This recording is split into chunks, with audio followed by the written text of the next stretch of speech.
Welcome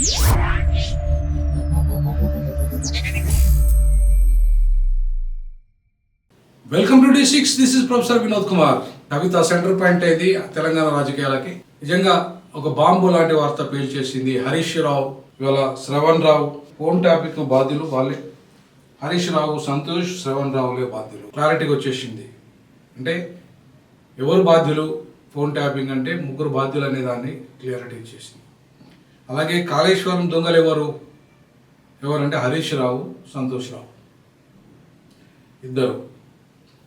so అంటే కాళేశ్వరము సొమ్ము తిన్న వాళ్ళు ప్లస్ ఫోన్ ట్యాపింగ్ పాల్పడిన వాళ్ళు ఒక రకంగా వీళ్ళంతా కూడా ఇలా ఈ ఇద్దరు దొంగలు కూడా అంటే వీళ్ళు ఈ దొంగల మూట అంతా కూడా కేసీఆర్ చుట్టూ చేరింది. ఈ దయ్యాలు కేసీఆర్ నేమ్ చేస్తాయని చెప్పేసి కవిత 2023 నుండి హెచ్చరిక చేసుకుంటూ వస్తున్నది.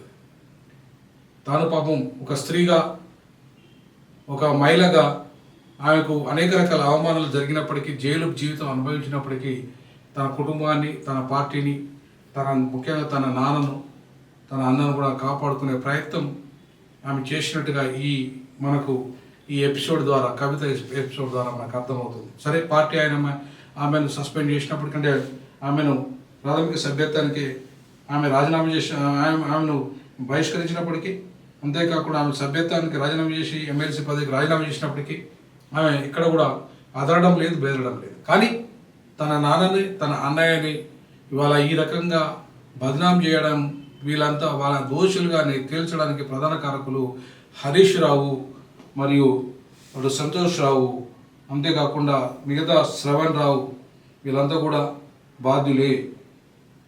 వీళ్ళంతా కూడా నా సిబ్బంది నా ఫోన్ కూడా ఫోన్ ట్యాపింగ్ చేశారు అని చెప్పేసి చాలా ఘాటైన విమర్శ ఇవాళ ఎవరైతే బీఆర్ఎస్ పార్టీని, ఆ కుటుంబాన్ని బదనాం చేయడానికి కుట్రలు చేసిన వాళ్ళు ఎవరంటే ఇవాళ ప్రధాన నిందితుడు హరీష్ రావు అనే విషయాన్ని చాలా స్పష్టంగా కవిత గారు చెప్పారు. 25 మంది ఎమ్మెల్యేలను కొనుగోలు చేసి తను ఆ పార్టీని నుండి విడిపోయి ముఖ్యమంత్రి పదవి, అంటే ఇక్కడ ఒకవైపు కేటీఆర్ను వాళ్ళ నాన్న ప్రోత్సహిస్తున్నాడు కాబట్టి కేటీఆర్ను ఒక రకంగా బదనాం చేసి జైలు పాలు చేయాలి, ముందు కేసీఆర్ని చేయాలి, సో కేసీఆర్ తర్వాత కేటీఆర్ని చేయాలి, తర్వాత కవితని చేయాలి. సో వీళ్ళందరినీ ఒక్కొక్కరిగా దూరం చేస్తే పార్టీ టోటల్గా ఎట్లయితే చంద్రబాబు నాయుడు అల్లుడు ఎట్లయితే మొత్తం తెలుగుదేశం పార్టీని కబ్జా చేసిండో, హరీష్ రావు కూడా అట్లనే కబ్జా చేసే విధంగా, పార్టీని కబ్జా చేసే విధంగా పావులు కలిపినట్టుగా మనకు కనబడుతుంది. ముఖ్యంగా దాని వెనుక రేవంత్ రెడ్డి ఉన్నాడనేది కవిత చేస్తున్న ఆరోపణ. సో రేవంత్ రెడ్డి, హరీష్ రావు ఇద్దరు కలిసిన తర్వాతనే మొత్తం కుట్రలు మొదలయ్యాయి మా కుటుంబం మీద, ఆ పార్టీ మీద. సో కాబట్టి ఇవాళ చంద్రబాబు నాయుడు ఎంతైతే ప్రమాదకారిగా తెలుగుదేశాన్ని చీల్చిండో అట్లాగే హరీష్ రావు కూడా అంతే ప్రమాదకారి, ట్రబుల్ షూటర్ కాదు, ట్రబుల్ క్రియేటర్ అని చెప్పేసి ఆమె చెప్పడం జరిగింది. సో కాబట్టి నిజంగా ఆమె పేల్చిన బాంబు, కవిత పేల్చిన బాంబు ఏదైతే ఉందో, నిజంగా ఆమె పదవి పోయినా లేదా ఆమె జైలు పాలైనా, ఆమె ఇవాళ పార్టీకి దూరమైనా ఎక్కడ కూడా భయపడకుండా వాస్తవాలు చెప్పి ఇవాళ పార్టీని, వాళ్ళ నాన్నను, వాళ్ళ అన్నను కాపాడడానికి తన వంతు ప్రయత్నంగా చేస్తున్నట్టుగా ఇవాళ నిజంగా ఒక నిజమైన బిడ్డలాగా ఇవాళ తన కుటుంబాన్ని, అంటే పాపం ఆమె అంతా అన్ని నెలలు జైలు జీవితం అనుభవించి ఇవాళ పార్టీకి ఆమెను బదనం చేసి ఆమెను జైలు జీవితం చేసేసి ఇవాళ కేసీఆర్ ఒక్కడే దొంగ లంగ అని చెప్పేసి శుద్ధపూస ఇవాళ హరీష్ రావు, శుద్ధపూస సంతోష్ రావు అనే విధంగా వాళ్ళిద్దరిని శుద్ధపూసలను చేసి వీళ్ళిద్దరు కూడా రేవంత్ రెడ్డితో కుమ్మక్కయ్యారు కాబట్టి వాళ్ళ వెనుక బదనం కాకుండా చేసేసి ఇలా కేవలము కేసీఆర్ ఒక్కడు, కేటీఆర్ ఒక్కడు, కవిత ఒక్కతే దొంగలు. సో వీళ్ళు ముగ్గురు మాత్రమే దొంగలు, వీళ్ళు శుద్ధపూసలు అని చెప్పేసి ఇవాళ చెప్పడం అనేది బీఆర్ఎస్ పార్టీలో ఉన్న కొంతమంది దొంగల ముఠా చెప్పడం అనే దాన్ని ఇలా మనం తీవ్రంగా ఖండించాలి. ఎందుకంటే పాపం కవిత తెలంగాణ జాగృతి పేరు మీద 2007లోనే ఆమె తెలంగాణ జాగృతి పేరు మీద తెలంగాణ ఉద్యమాన్ని ఒక రకంగా సాంస్కృతిక ఉద్యమాన్ని నడిపిస్తే అదొక బీఆర్ఎస్కి అసెట్ అయింది. బీఆర్ఎస్కి అసెట్ అయ్యి నిజంగా బతుకమ్మ, ఇవాళ బతుకమ్మ అంటే కవిత అంటే బతుకమ్మ లాగా మొత్తం తెలంగాణలో ఆడపడుచులందరినీ ఒక ప్లాట్ఫామ్ తీసుకురాగలిగింది పార్టీకి అండగా నిలబెట్టి అధికారాన్ని తీసుకురావడం ఆమె కీలక పాత్ర పోషించినప్పుడు నిజంగా ఆమె కూడా మంత్రి కావాల్సి ఉంది. కానీ నా తర్వాత నా కొడుకే ముఖ్యమంత్రి కావాలని చెప్పేసి దుర్బుద్ధి కేసీఆర్లో ఉంది కాబట్టి సో మగవాడు అంటే వారసత్వాన్ని ఎట్లయితే చంద్రబాబు నాయుడు లోకేష్ను తీసుకురావాలని చెప్పేసి అనుకుంటున్నాడు, అట్లనే కేసీఆర్ కూడా కేటీఆర్ తెచ్చుకోవాలనుకున్నాడు తప్ప ఇవాళ కవితను దూరం పెట్టాలనే ప్రయత్నంలో భాగంగా ఆమెకు అనేక రకాల అవమానాలు వరంగల్ సభలో జరిగింది, తర్వాత ఇవాళ లిక్కర్ స్కామ్ పేరు మీద జరిగింది, ఇంకా అనేక రకాల కార్యక్రమంలో ఆమె ఇవాళ భుజాన్ని ఎత్తుకున్నప్పటికీ కూడా ఆమె ఎక్కడ కూడా బెదరలేదు, అదరలేదు. చివాడికి పదవి పోయిన, ఎమ్మెల్సీ పదవి పోయిన, పార్టీకి దూరమైనా సరే ఇవాళ వాస్తవాలు చెప్తా ఇక నా కుటుంబాన్ని, నా పార్టీని, మా నాన్న ఇచ్చిన ఈ శరీరము, ఈ బతుకు అని చెప్పేసి ఆమె నాన్నకు ప్రేమతో ఆ రకంగా వివరించినట్టుగా కనబడుతుంది. సో కవిత మరి లిక్కర్ రాణి అని చెప్పేసి, కవిత మాత్రమే దొంగ అని చెప్పేసి, కవిత కేసీఆర్ మాత్రమే దొంగ అని చెప్పేసి తిడుతున్నారు రేవంత్ రెడ్డి.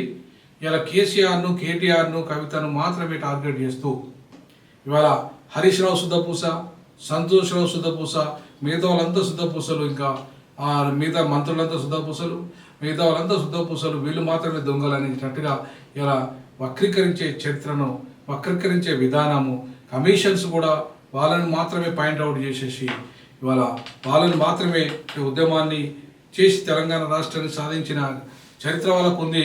సరే డబ్బులు వాళ్ళు సంపాదించలేదా, ఇలా కేసీఆర్ కానీ, కేటీఆర్ కానీ, కవిత కానీ వాళ్ళు సంపాదించారు, కానీ వాళ్ళకంటే ఎక్కువ వాళ్ళ పేరు చెప్పుకొని ఇవాళ వీళ్ళు సంపాదించారు కదా.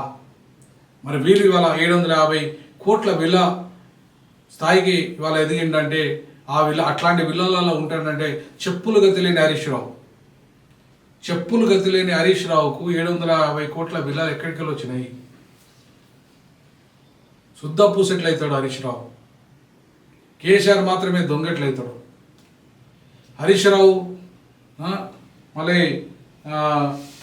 పేరు సంతోష్ రావు, వీళ్ళు శుద్ధ పూసెట్లయితారు. సో కాబట్టి ఇవాళ ఈ అంశాన్ని కవిత లేపట్టిన అంశం ఏదైతే ఉందో ఖచ్చితంగా దీని మీద ఇలా రాష్ట్ర ప్రభుత్వం, కేంద్ర ప్రభుత్వాలు న్యాయ విషయాన్ని చేపట్టాలి.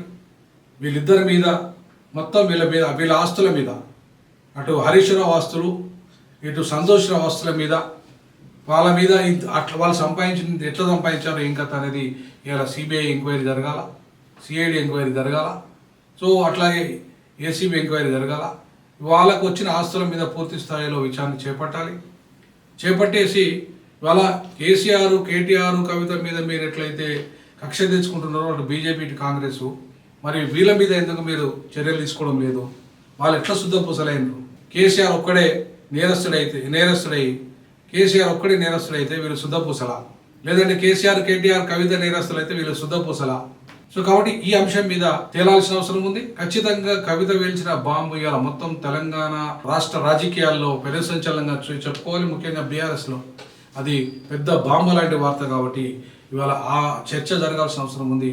T6 డీజాక్ కవిత లేవనెత్తిన అంశాలపై చర్చ చేయాల్సిన డిమాండ్ చేస్తా ఉన్నాం. ఆర్పీఐ తరఫున కూడా డిమాండ్ చేస్తా ఉన్నాం. శుద్ధపూసలు ఎవరు? ఓన్లీ హరీష్ రావు, సంతోష్ రావు శుద్ధపూసలా అనే అంశం మీద మీ కామెంట్స్ తెలియజేయండి. జై భీమ్, జై పులే, జై పెరియార్, జై సామాజిక తెలంగాణ, జై జై సామాజిక తెలంగాణ.